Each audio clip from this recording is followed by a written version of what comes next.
Hey everyone, Fletcher Ellingson here. Welcome back to Your Life Is Now. This is where we reveal and discuss the unseen forces that influence your every decision and action. This is where we discuss and learn how to give up wishing and start actively creating the life of your dreams. I want you to experience your own power, and together, you and I, we get to make this world a better place. So good morning, good afternoon, good evening, and welcome. I'm so glad you're here, and I'm so glad that we're in this conversation together. I've got a question for you today. Have you ever been around a person who just seems to have a lot of willpower? Or have you ever wanted to have more willpower? Well, I got to tell you that I really don't believe in willpower as many people refer to it. I've heard people say, man, they must have a lot of willpower, or wish I had more of that willpower. I just wasn't born with a lot of willpower. Well, what is it? Because the way people talk about it, it seems like it's some magical element that you're born with or not born with. Well, it's not a chemical or tangible item in the body that allows you to perform better. There isn't a supplement or pill or shake you can take to get more of it. So what is it? And where does it come from? Well, let's define it. The dictionary defines willpower similarly to the following. Willpower is the ability to control your thoughts and the way in which you behave. Okay. Now we're on to something. Does that sound familiar? It likely does, because it's what we talk a lot about here on these videos. Willpower is the ability to control your thoughts and the way in which you behave. Now, if when you say, I wish I had more willpower, you actually mean you wish you had the ability to control your thoughts and the way in which you behave, then that makes sense. The question we have to ask ourselves is, how do we tap into willpower? The ability to control our thoughts and the ability to control the way we behave. Well, that goes back to previous episodes of my podcast and these videos. The way to do it is to become proficient at identifying what is influencing your thinking and therefore your decision making.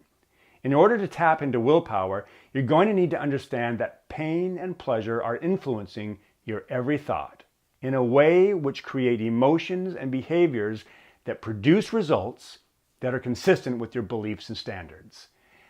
I'm going to say that again because it's a mouthful, but this is the key. This is it in a nutshell. You'll need to know that pain and pleasure are influencing your every thought in a way which create emotions and behaviors that then produce results consistent with your beliefs and standards. Let me give you a personal example. Recently, I completed an Olympic distance triathlon. And it was a big deal for me because I just had neck surgery 7 months ago. And the incident that led up to that surgery resulted in me not using my right arm and shoulder very much and just limiting my movement a lot. I was in bed a lot. And after the surgery, I was in bed a lot. And so the muscles really atrophied over here. And I was out of shape, really out of shape. But I made it my goal to complete an Olympic distance triathlon by the end of August. Actually, it was going to be a sprint distance, but I upped it to an Olympic. And I ended up doing a shorter triathlon at the end of August. And then it was such a great experience for me that I said, you know what? 2 days later, I'm going to do the Olympic. And so I did that. I was really creating momentum, and I was using my willpower, tapping into, the ability to manage my thinking and my behaviors. And so I went out to do that Olympic distance, and I did a 1.2 swim and a 27-mile bike, and then a 6-mile run. And I got to tell you, the swim was great. I felt really good, really strong. Then I got on my bike, and it was the worst bike ever that I've been on because I had 4 flat tires. 4! And I ran out of patches. I ran out of inner tubes. I had to call and get a ride home. Then when I got home, I patched it. I went out again and got my 4th flat tire again. So then I had to get picked up again, brought back home, patched it, but I still went out and finished. And I got to tell you, I was really proud of myself because I had every reason to throw in the towel. I had every reason to quit. It was hot out. I had 4 flats. I could have been pissed off and bummed out and just, but I'll tell you what happened. As each time I got one of those flats, I realized that was my access point to tapping into willpower, to really practicing it.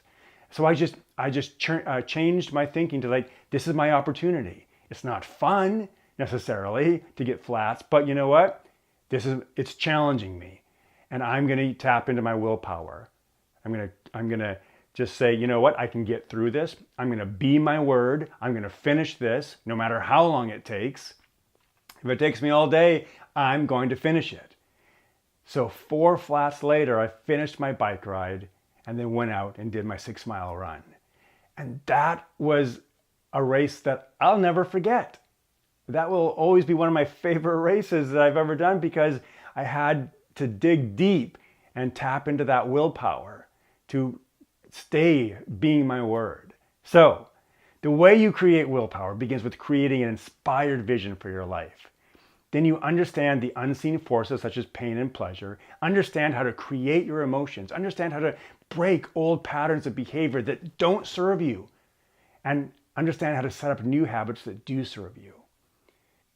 Then once you have that inspired vision, you begin to use pain and pleasure instead of it using you. Will this be uncomfortable? Will there be fear? Yes, to both of those. And that's how you'll know that you're on the right path. Remember, fear and pain and pleasure are usually at play. They're always trying to keep you safe. They're trying to convince you to play a small game while reminding you of all those past failures and warning you of upcoming failures. Just like when I was on my bike, all that stuff was at play. I was uncomfortable. There was fear, there was pain, there was doubt, there was reminders of past failures. There was all these excuses and reasons I could have just thrown in the towel. But tap into willpower and you get a different result. Just don't listen. And once you begin risking failure and spending time getting out of your comfort zone, you're going to begin to experience different results. You'll be getting new results, which in turn will help build new beliefs about what is possible. And those beliefs, those inspired visions, then pull you forward into more action. It's pretty exciting to think about, isn't it? But this alone does not create willpower. The other needed element for creating willpower is discipline. And that's the repetition of managing your thoughts and actions. If you do it just once, that would be an achievement. But to do it consistently is what will help you create the life you want. And this all starts by managing what you focus on. So if you focus on that inspiring vision for your life, then you begin to gravitate in that direction. I had the opportunity to ride a Segway while on a trip in Mazatlan. And if you've never ridden one, I highly recommend it. It's so much fun. It's a little bit like playing a video game where you just barely move the joystick in one direction and you go there. That's what it's like on a Segway. You just kind of lean the direction you want to go and you go. It's almost like you just think about where you want to go and your body does it ever so slightly and the Segway responds. It's really a lot of fun and a great way to cover a lot of ground quickly. You're not stuck in a bus. You don't have limited visibility. You can look all around you. You can stop when you want to. It's really cool. If you happen to be in Mazatlan, or I guess they have them in lots of places now, but then look up the Segway tours.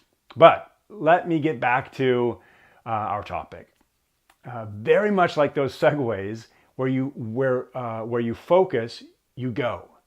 So the idea here is create something inspiring.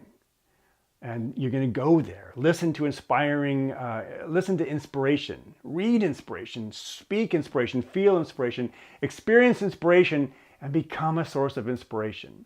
What you focus on expands. What you focus on, you feel. What you focus on, you manifest. As a result of focusing on these things, you begin to take actions. And then it's the repetition of this on a very regular basis. That's what you call discipline. The repetition of this way of thinking and acting, which sets you free. It sets you free to create new results in your life. Results that likely in another time in your life, you never dreamed possible. Seriously. Then what's really cool is as you become more and more disciplined and as you become begin experiencing more and more of your own power, you see clearly other areas in your life where you have been lacking power. And they begin to stand out like a sore thumb. Where once you may not have noticed, you're going to see clearly these other areas. And because you've created willpower in your life, you'll go and address those areas of your life that have maybe where you have had lower standards. You see, you may be applying these tools to your health or to your work, but once you begin getting new results and seeing how capable you are in those areas, that momentum will carry you over to other areas of your life as well, like your relationships, your emotions, your spirituality, your level of contribution, because you're a person with willpower and you realize that all that has been stopping you has been your thinking. So, what you've been focusing on. So now is your time. Someday has arrived. Your life is now, and now you know the secret for the most successful athletes and actors and musicians. You know the secret of Jeff Bezos and Steve Jobs and Serena Williams and J.K. Rowling. It's the secret that has allowed world leaders to ascend to their positions. Whether you agree with them or not, this is how they do it. And there are people who've had very little in life, have had zero breaks, or they've lost everything, and yet they persist and go on despite not knowing a language or not having an education, or despite not having the money or experience. They go on to build businesses or become people of influence and accomplishment. Willpower. That's what they're tapping into. The ability to control your thoughts, what you're focusing on. The ability to control your behaviors, and then to repeat it over and over and over, and in doing so, achieving your desired outcome. Just think what would be possible for you. Really, consider what would be possible. I encourage you to get into action around this concept. It will change your life. And now it's time to get out there. Be a source of kindness. Be a source of contribution. You matter. You have worth. And I believe in you.